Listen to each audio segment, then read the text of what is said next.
বহুমুখী বাংলায় হাজার হাজার সনাতনীরা তারা কিন্তু ঐক্যবদ্ধ হচ্ছেন এবং কোথাও গিয়ে হিন্দুদের গর্জন শোনা যাচ্ছে।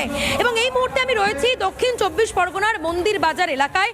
সেই মন্দির বাজার এলাকায় তুমি দেখতেই পাচ্ছ আজকে বিরাট বিরাট সমাবেশের ডাক দেওয়া হয়েছে, হাজার হাজার সনাতনীদের ঐক্যবদ্ধ হওয়ার আহ্বান জানানো হয়েছে। এবং এই মুহূর্তে আমরা দেখতে পাচ্ছি মঞ্চে রয়েছেন কার্তিক মহারাজ সহ একাধিক সাধু সন্তরা। এবং শুধুমাত্র তাই নয়, আজকে সাধারণ মানুষজন তারা বিভিন্ন জেলা থেকে বহু সাধু সন্তরা তারা কিন্তু আসছেন।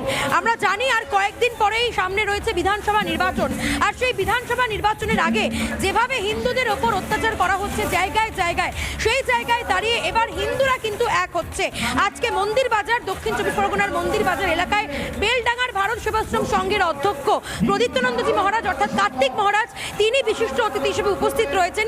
তিনি আজকে এই মন্দির বাজার থেকে কি বার্তা দেন সনাতনীদের সেই দিকে আমাদের অবশ্যই নজর থাকবে। তবে আমি এই মুহূর্তে একবার ছবি দেখানোর চেষ্টা করব। আজকের এই মঞ্চ থেকে কিন্তু সাধারণ মানুষদের জন্য শীত বস্ত্র দান করা হবে এবং তারই সঙ্গে প্রত্যেককে হাতে হাতে গীতা প্রদান করা হবে। তুমি সামনে দেখতেই পাচ্ছ যে গীতা রাখা হয়েছে এবং সেই গীতা প্রত্যেককে কিন্তু প্রদান করা হবে আজকের এই মঞ্চ থেকে। আজকের এই বিরাট সমাবেশে আমি এই মুহূর্তে একবার ভিড়ের ছবিটা দেখানোর জন্য বলবো আমার ভিডিও জার্নালিস্ট অমিত নাথকে।